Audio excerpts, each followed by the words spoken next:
You are listening to The Pilgrim on the 405 with Will Christ. Join him as he and his guests discover how businesses thrive in California. Well, welcome to The Pilgrim on the 405. We have a wonderful show ahead of us today. We have a great conversation with Mike Skrypnek. And now, Mike is not just the typical coach that you might find when you Google a coach on the internet. Mike is somebody who's going to challenge you not only to succeed, but to help others succeed too. So, Mike, welcome to The Pilgrim on the 405.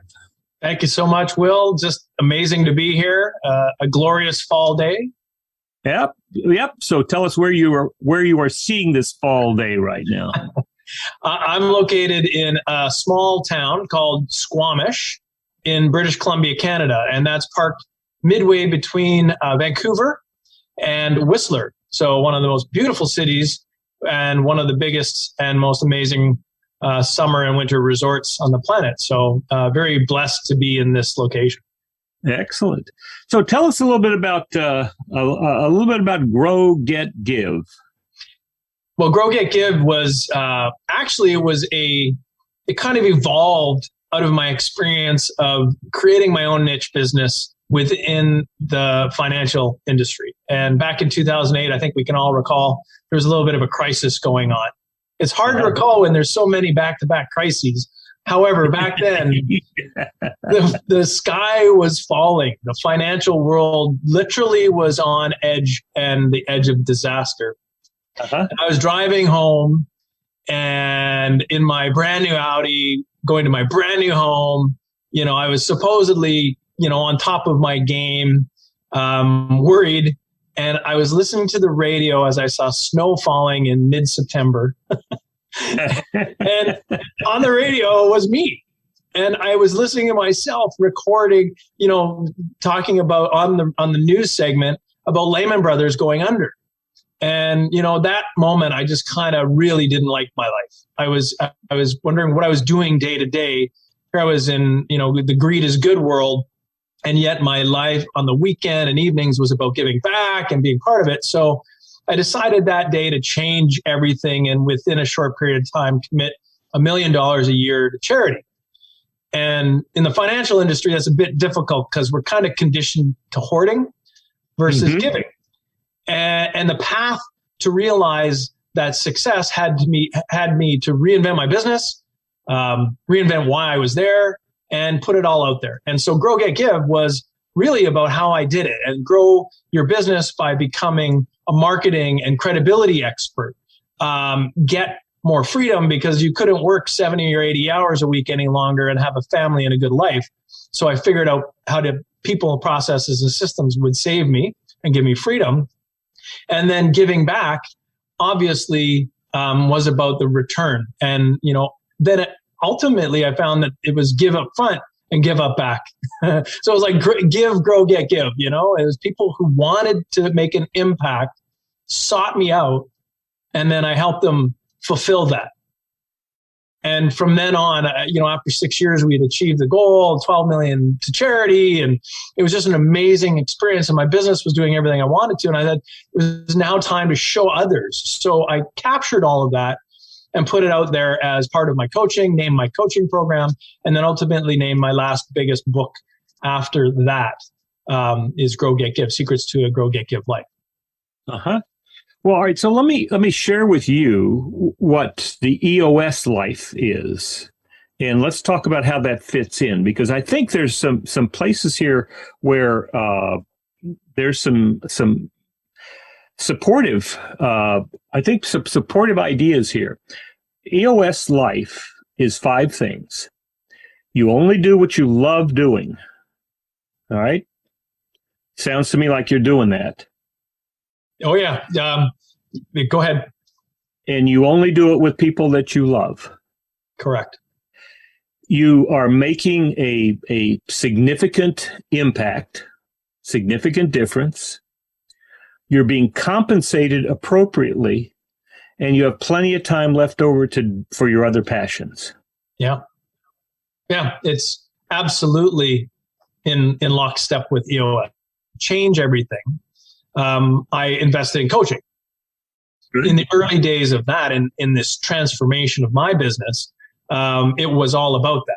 And, some of those principles, a lot of the principles that Dan, espoused were definitely critical and very consistent. So when you think about the grow part, it really is about finding your why and that thing that you do special and unique that others may not, and do as much of it as possible.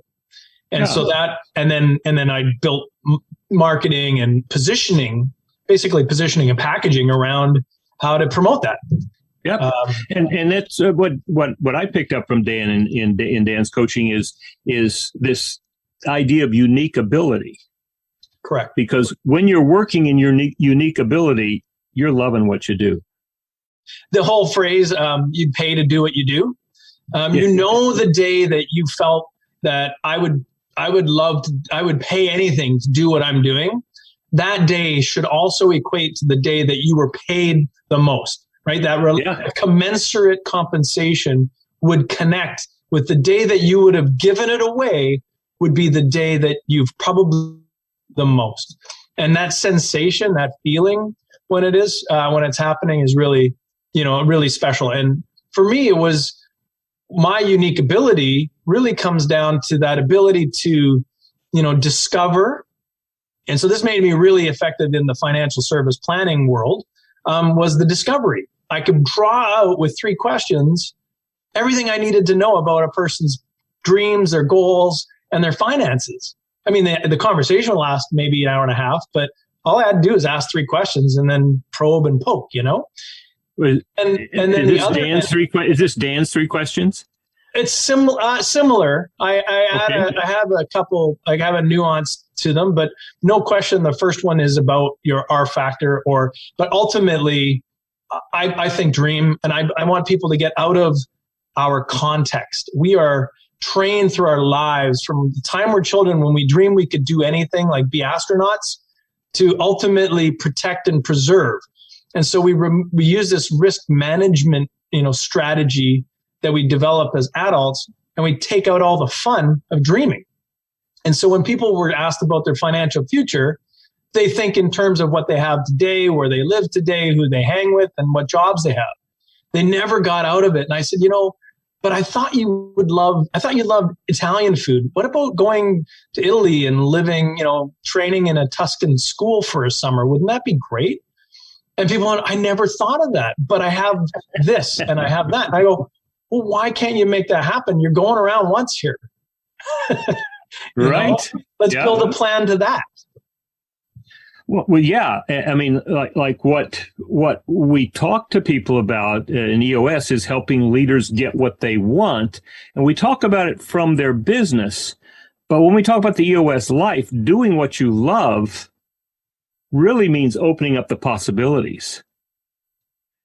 It means that. And one of the most, the thing that probably stuck with me the most about the early days of strategic coach training, and is consistent exactly with the EOS principle, is the performance-based, to behave like celebrity, right? And I view every time I'm working, like that face-to-face focus time, if you will, is my performance. It doesn't mean I'm putting on a show. It means I'm at my best. And consistent with, the 4 agreements, and, there's one of the agreements is do your best. And that's when I'm called upon to perform. And everything else is about preparation or rest. Well, let me ask you, what's the relationship in your mind? What do you think the relationship between performance and authenticity is? The connection? Because there are some people who, now I think there's some latitude here. And the reason I do is because some people are naturally introverts.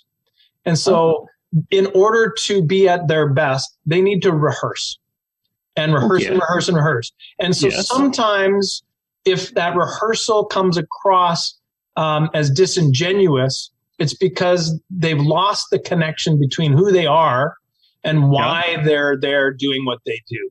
right? Yeah, And their so authenticity, right? Right. So Their the rehearsal becomes rote. Yes. Whereas I'll rehearse from my core, from who I am and why, and then it will flow, and people will automatically understand that I'm not up here just spouting off things I don't believe and trying to convince. I truly do, at the core of what I'm doing, believe in what I'm up to. And, now sometimes it's about what your core is like, right? You're hoping that people are genuinely interested in your success, if that's what the room is all about. And sometimes they're not. So, but as long as you're at your core and you're performing, polish is not a reflection of whether you're, a snake oil salesman or an authentic person, I don't think authenticity means shoddiness or lack of preparation. Yeah, I think you're right, Will. If you're true to yourself, then the last thing you should want is to put your less than best self forward. Right. And I believe that sometimes that means pulling together a structure, memorizing some, but when you are on, you're not reading it. You're on. Totally. It's coming from your core. And it seems to me that you use the word convincing, and I want to challenge that if I can. Sure. I don't think our authentic task is to convince somebody. I think our authentic task is to be a beacon, to like an airport, what we call it, airport lights, I mean, You're out there and you're sorting with people. Who wants this? I mean, here's me, here's my message.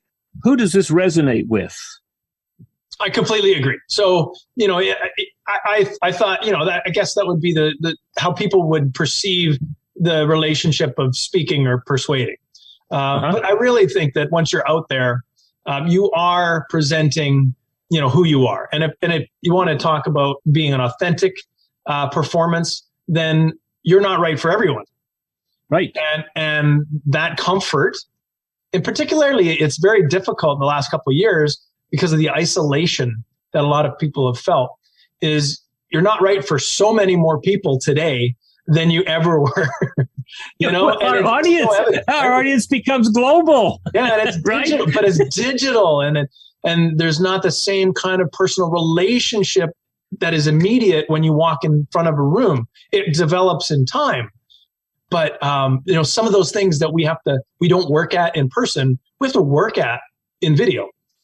I think we're learning.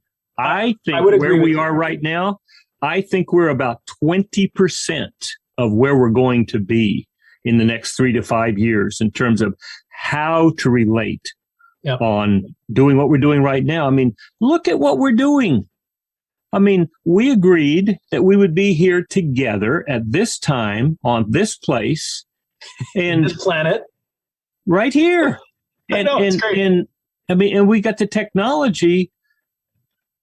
I can't reach out and touch you physically, but we're having a great conversation here. I share that. Also an interesting aspect of that is one of our most innate primal things is to assess risk.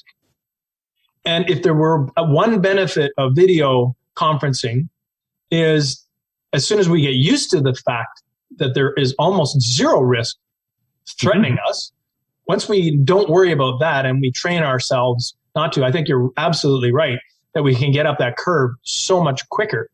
I spent 22 years before I was in the coaching industry, in the financial industry.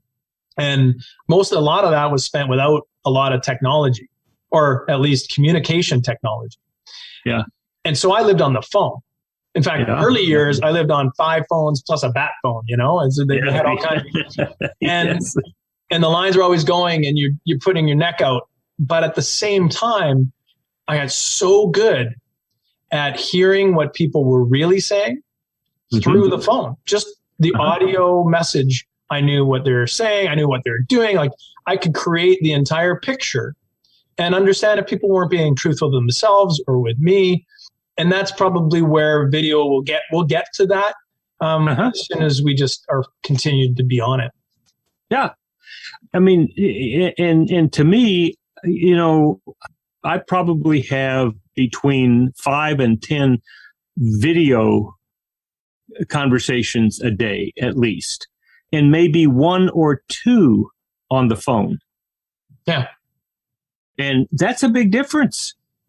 Well, it is a big difference. I do help people in health and wealth, right? And so my wealth people, you won't argue that the last couple of years, if you were in finance, investing, and wealth business, you're doing really well. It probably had some of the best, but the aspect of reaching people has changed tremendously. And when they were so used to reaching people through the phone, an interesting dynamic is that people don't answer their phones anymore. No. In fact, some people wonder why you don't want a Zoom call or a video call, which is so weird. Kids went from texting straight to video. We went from phones to video, and now we don't even want to answer our phones. But that model that worked for the last 5 decades has vanished, and wealth people are having trouble communicating the way they used to. Well, here's what I've learned. This is what I've learned. I finished my first book back in the fall. December comes, I've got it, it's on Amazon, and now I'm sitting around wondering, well, what do I do now? Because of that very reason. I can't walk out and go meet somebody, at a networking meeting.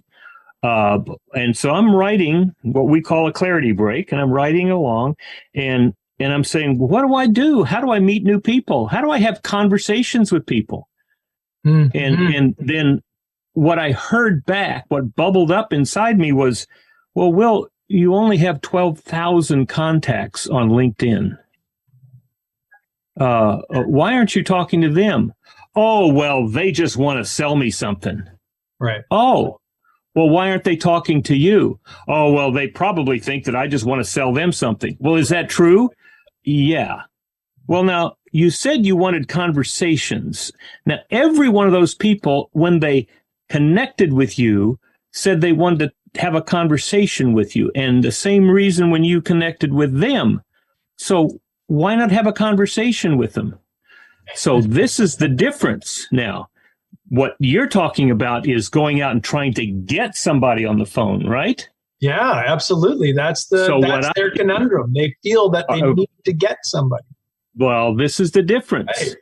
Right. This is the difference between convincing and sorting. Right. What I did was I went back and looked at the last 90 days and said, I got the list of all the people who had connected with me, and then 20 or 30 a day, I would send out this message. Hi, Mike. This is Will. I've been really remiss on following up on LinkedIn. A conversation with you would be awesome. If you want to talk, you can send me some times, or you can pick out a time on Calendly. You can find my calendar on Calendly and pick out one that works with you. I look forward to a great conversation. Yeah. I sent out 20 of those.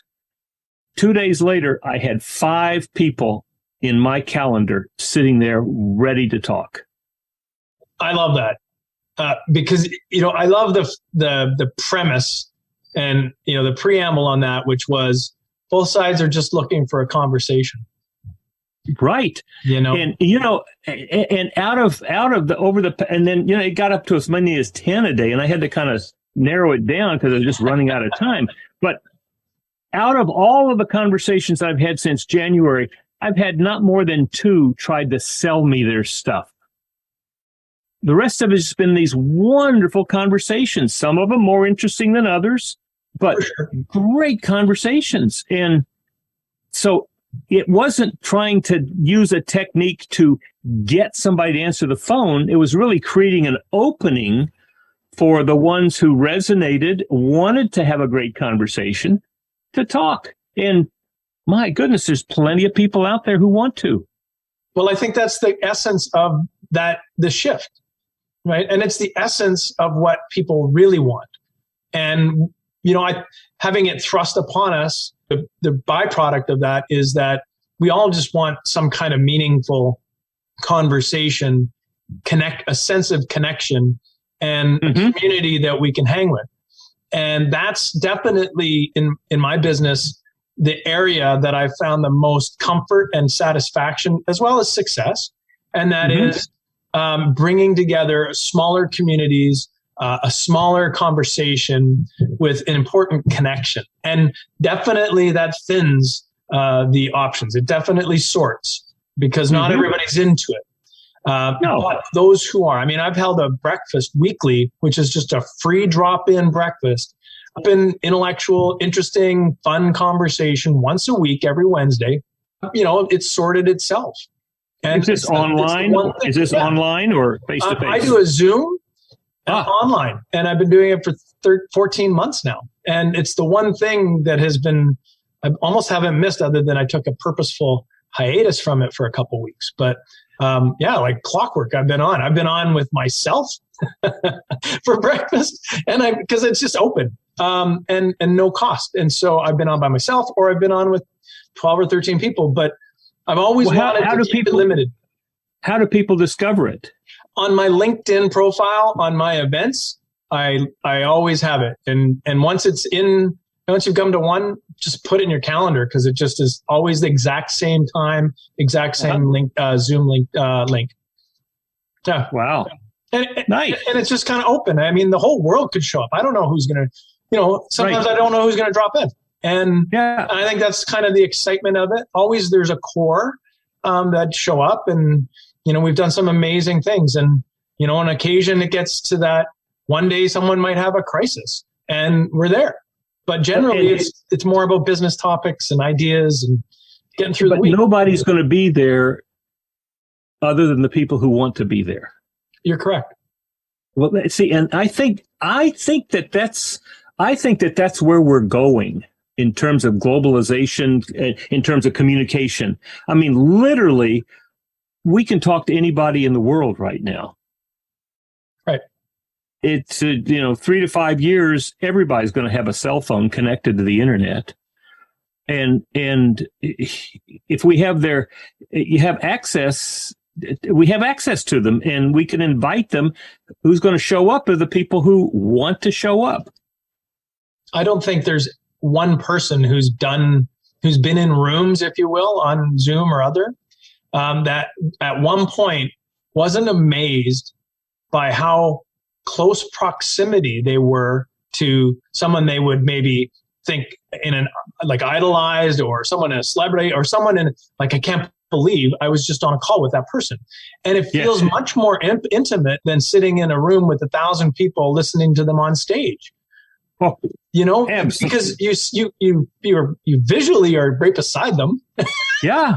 But somehow you have an access to them that you never would have gotten in another format. Now, I don't like multiple, I always hold my events or anything I do online to, if it takes more than one screen, I do another event. I add something, because I just like one set of panels. And if, it's just my thing. Yeah, that's 30, right? It's plenty. Yeah. That's a good sized room. That's right. It's all about the edutainment anyways. And And I think also that everybody is the same size, right? Figuratively and literally. Well, I mean, we're all in the same box. We're all in the same size box. It's not like, oh, here's the top one, here's the big one, and we're all down here. We're all in the same box. And I think that allows us to mentally see ourselves as capable of having a conversation with anybody on that screen. Oh yeah. I have been fortunate to be on some calls with some, what people might say powerful or ultra uber celebrity type people. And it feels you do not feel that difference that you would normally feel. There's no entourage. There's no, and charisma is kind of more available on video, but it's not the same, right? That magnetic personality, it's not so magnetic always through the video. And so there's sometimes intimidation or overwhelm with that. It drops away. And so it's kind of an interesting One of those good bonuses that I think everybody, but then a lot of them are getting shrewd and they're just like, I can't show up at all these, rooms and just be the guy who is, hey, I'm just showing my face. I have yet to have somebody come on with some big music going on behind them, and a big applause and everybody, let's stand up and shout and scream. I've not yet seen that happen in a Zoom meeting.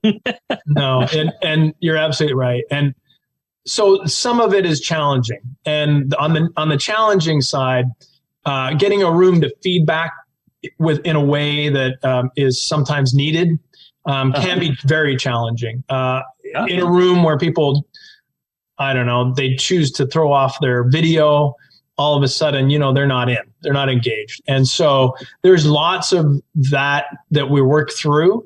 But we're learning how to do. We're learning how. Yeah. And so it's great innovation, really. Yeah, Mike, this is great. I'm looking forward to what we're going to do. We'll take a little break here and hear some of our sponsors, but then we come back and I want to hear much more about what Grow, Get, Give is about from your perspective. Great. Looking forward.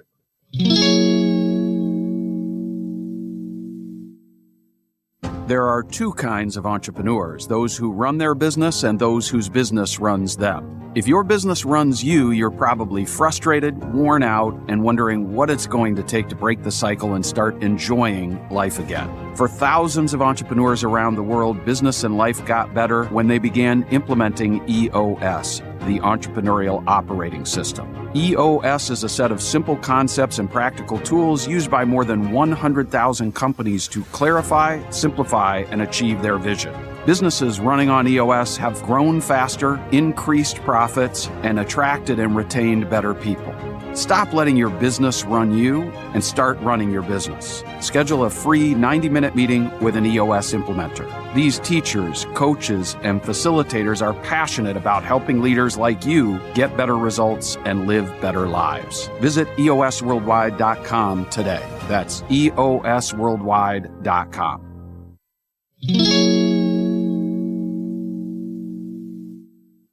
All right. So Mike, talk about what you do with your clients. What I do is walk them through this Grow, Get, Give thing. We start, though, and you alluded to it earlier when we were chatting, is with something. I just published an ebook on Amazon, and the concept, it's something I call total quantum impact. And really, it's the dream, a process of dreaming. And you can't, I found that in the last couple of years, people in the pandemic and COVID were in a fog. And I liken it a little bit to if you're a golfer and you're about to tee off, but it's a dreary, foggy day. There's a little wind, a little bit of rain. There's no way you can see, the green from there. You can't see the flag. You can barely see 100 yards in front of you. You played the course, but suddenly you feel very unfamiliar.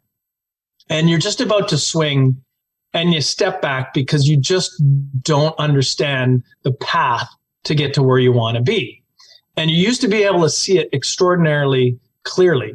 And today, because of all the elements of uncertainty, you're just not able to. And what I developed was this idea behind taking that dream and seeing it with clarity, understanding you can see the green, you can see the hole, you can see the flag with perfect clarity, which allows you to have focus on moving forward and building a plan. Because as we know, once we get the biggest dreams out of our heads and we go, well, how are we going to do that? How are we going to get humans to live on Mars? Well, you got to build this and that, and then you got to do all this, build a rocket, and all of the things needed suddenly fall into place. And then each one becomes a goal of its own. And then suddenly you've got this roadmap, right, with clarity. So you can easily get to the next marker and the next marker and the next marker. So what I do is bring people through a process that I call total quantum impact, which is about getting those dreams and then measuring them, quantifying what it's going to take to get you there. Maybe we never reach the biggest part of the dream, but along the way, we're going to achieve some major stuff. So that lays the groundwork for where we want to go, both personally and professionally. And I always add philanthropically. It kind of comes out in the wash.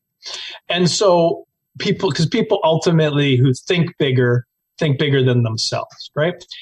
And then Grow, Get, Give is just a simple process, and we apply it like a three-legged stool. It's about stability, not so much about balance, but about stability. Where do you need the most stability or most leveling in your business or biggest lift in your business? So maybe it's grow. Maybe you need to figure out, how do I position my why with my message in a way that packages, positions it, and promotes it in the right way?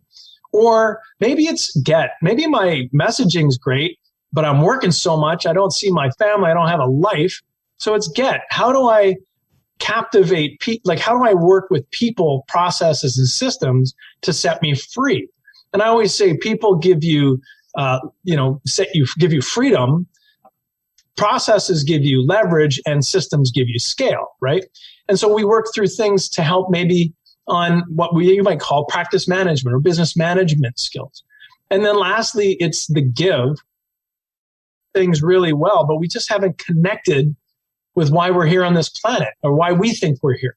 And giving back to oneself through personal development and their family, as well as giving to your community through professional development, and ultimately giving to the universe through philanthropic development. So it may be one of three. Some you might need to push, some you might need to pull, but it's all three matter. And we work on all three, and we do one of each at a time. And I try, one of the questions you ask in your little preamble before we get on the call is, what are your strategies to get through, sometimes? And I try to give people a very simple approach if they're really trying to figure out how to feel good about their day. And that is, do one of a grow activity, one of a get activity, and one of a give activity. And if you are capable of achieving that every single day of the year, your life would be so much richer, and the place you are after a year relative to where you are today will be so much further ahead. And so just one thing, how do you position yourself one time better? Or, what is that? How do you get more freedom in one little way today better than you were yesterday? And, how do you give to yourself, to your family, your community, or the world at large in one way? And what did you do today to do that? And if you just do those, check that list every day, you can go to bed content that you did something good. All right. So here's a question for you. When we think of somebody who is on the way to being a successful business person, entrepreneur, they get a clear picture of, this is a typical EOS, successful EOS implementation into a company. Here's a guy or a woman who's been working way too much, 60, 70, 80 hours a week. When they begin to delegate and elevate, they begin to put together an accountability chart. They've got a vision traction organizer. They have the tools. Yeah. Then they begin to see how this business is going to work.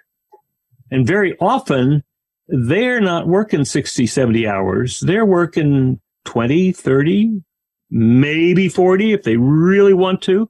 But they're only doing the things that they love doing. And they have people around them who love doing the things that they got delegated to. Right.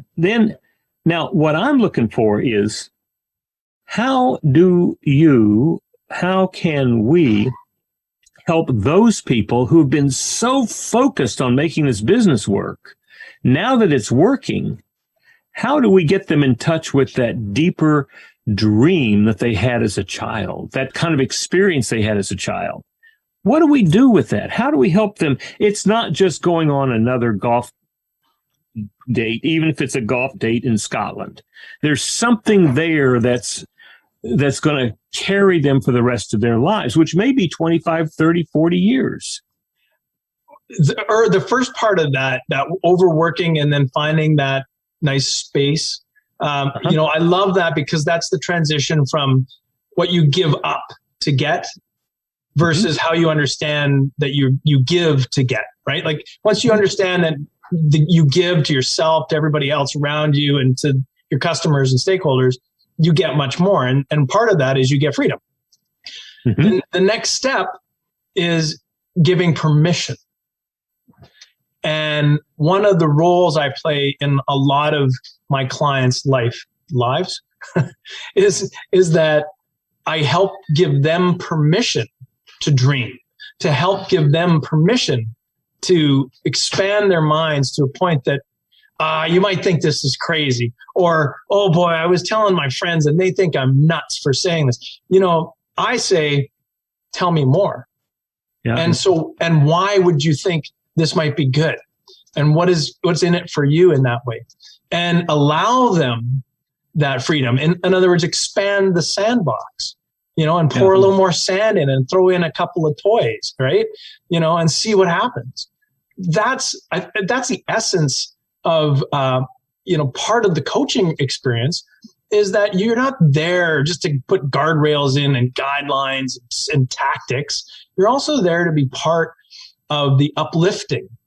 Athletic coaches don't spend the whole time in rigid corners and contexts. They open up possibilities, and they take the best of you, just like EOS does, and upswings it, upscales it. And so you're here to that's where you pump a little air into the sails. It's not disingenuous. It's all about what could you be if you really wanted to be. So it's about giving permission.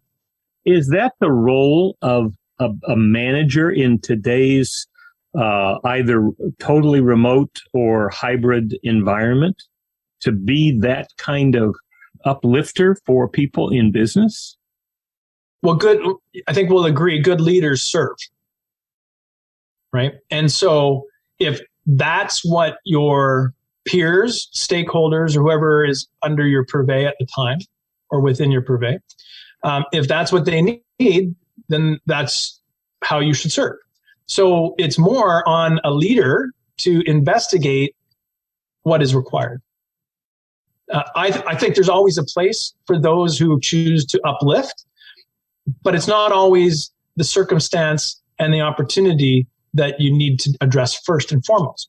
However, a great leader will inspire through their actions as a role model as much as they are through someone who lifts others. And finding that balance and finding when it's appropriate, absolutely. But good leaders serve. And if you've done your work, your homework of discovery to understand how serving will be best in place for those people, then that's your guide. Chances are you will find that getting people inspired through what is important to them will certainly help.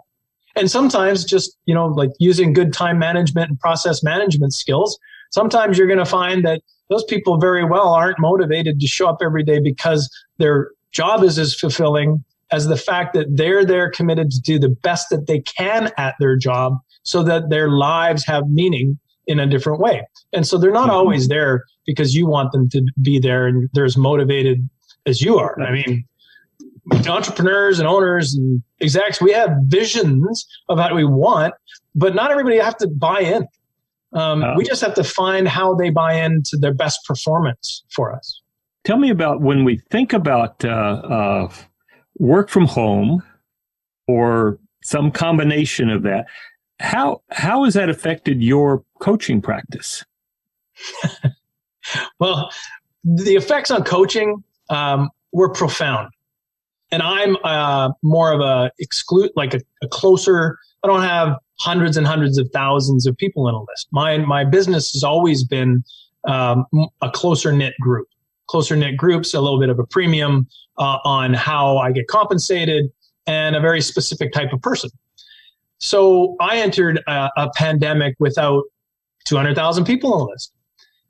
There are coaches who do fine work out there who have hundreds of thousands or millions of people. And they flooded the market with free product, and they flooded it with low cost product, and they're still doing it. And I commend them, that's their business model. And the quality now though is way better for $99 or whatever than it was at the beginning of this. They were throwing stuff at the wall, and I think there was some, mess noise, but now it's sorting its challenge that's evolving now is if you're not building, if that's not your model and you're not building a community, you're going to be left out because there's no middle ground. You're either high quality, high produced, I can sell 1,000 memberships at $99 in an hour, or you're the relationship builder who is just working or small groups at a time, one at a time. So the middle ground is dead. And that extreme has definitely affected the coaching industry. The delivery of coaching, I greatly miss the personal aspect of being in a room with people and seeing the marvels of how a mastermind session will go, or how a good workshop goes, physically, because the energy is just unstoppable. However, that's an opportunity in the marketplace now with people from all over. And then the ideas that come into the room when you have people from the UK and, Texas and California and, Squamish, BC, it's amazing what can happen because the ideas just flow freely. And there's a lot of, I never thought of that way, that happens so much. So which sometimes is just their context that they're bringing, right? They're saying, this is the way we think about it here. Their context. And it's so different, which sounds like a whole new idea, which I just think is amazing. What we're doing in the world today is we are actually talking to people who are in different cultural and mental and emotional contexts. You're absolutely right. And geographically, a lot of people that I'm now engaging in small groups wouldn't be in my room, because they wouldn't have traveled there. The logistics just wouldn't have worked out to make sense for a day or two with me. And now they're in the room. And so it's interesting when you've got, a touring rock star and a person who owns and runs a private jet completion company and a fitness professional, and you have another coach or two. Like when you have those people in the room and you go, what did you learn? It's like me. In my business, in the finance world, what did I learn from my dentist? I learned a lot on how to run my business from my dentist about time management and controlling my hours, right? And controlling access. Mm-hmm. I learned a lot from a person who ran a big, gigantic leasing company, how to deal with HR in my financial service business. So what I can learn from all those different things is you constantly get that barrage of, wow, I'm really learning. And it's not polar. Like the people on the private jet side are learning just as much from the person in the wellness concierge as the drummer is learning from, it's just amazing. Yeah. That's what I just find that just astounding what we're doing. I mean, we are recovering from Zoom fatigue. Yes, we have learned all of those things. At the same time, we're going to find so much value in this new world that, apparently was coming along under the radar, and the pandemic just accelerated it. But I think we're just going to have, and I think it's going to be so exciting. The next 3 to 5 years is going to be so exciting. Just got through talking to part of the new industrial class in America. And he's talking about hundreds of thousands of jobs that he is actually creating. And it's going to put people to work in ways that they're going to be very fulfilled from it. And that's going to happen. Yeah.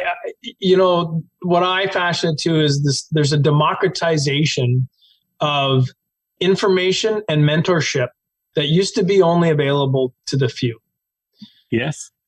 And the key is we're still in this transition from the commoditization of it. So it became a commodity real fast in the pandemic. That's getting weeded out so that we have the positive, which is the democratization, the access.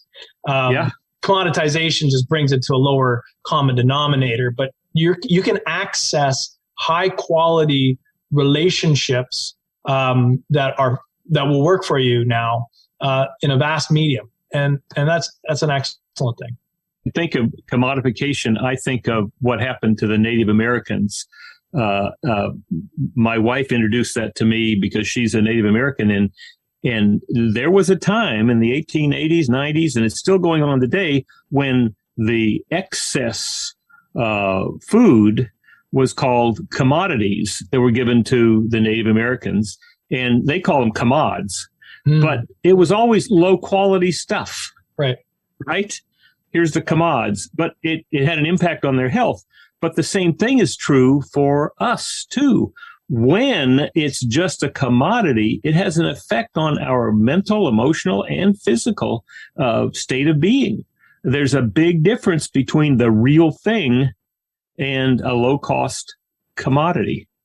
And full disclosure, I've dealt with living in a world of commoditization around me, feeling occasionally throughout the last couple of years, how do I connect the democratization of it, the access, without falling into the commodity realm? And being the individual creating that niche is difficult occasionally, probably more so mentally than it is really in actuality. But to stand out, differentiate as a unique offering that is helpful and premium, still a lot of noise. And occasionally, from time to time, that sometimes you don't feel like you can elevate the same way as being put on a stage or, being putting on the front of the workshop to run it all. That physical positioning leads to that authority positioning. And finding that magic online to the digital masses continues to be a conundrum. And I don't think anyone can say they've perfected it yet. No, I don't think we've perfected it. What I'm discovering is that when I make contributions, there are times when people come back and say, that was golden. That was a nugget. That is for me, that's part of positioning. Not because I chose to position, but because I chose to be authentic and to contribute the best that I have. Right. Then that has an effect on what we used to call positioning. And it has something to do with presence. There's something there that I'm just learning about now. Well, you have a calm demeanor. You have your thing. You have this thoughtful, likable approach to things. And I know I'm a little more energetic. I come across a little bit more enthusiastic. I still feel 20 years old, and yet, there are ways that people gravitate. And one thing is I'm an extraordinarily aggressive hand talker. And the good thing about video is most times people don't notice how it's like a duck, my feet are going a mile a minute. Well, Mike, this has just been wonderful. This has just been absolutely wonderful. I've got your Total Quantum book downloaded. I'm going to read it, and awesome. I'm going to enjoy it, and I commend it to everyone else. It's the price is right? Yeah, it's not. It was an ebook, so this was part of it. How do you build a mechanism by which to introduce people to something I think is extremely valuable? And that is dreaming and quantifying that dream.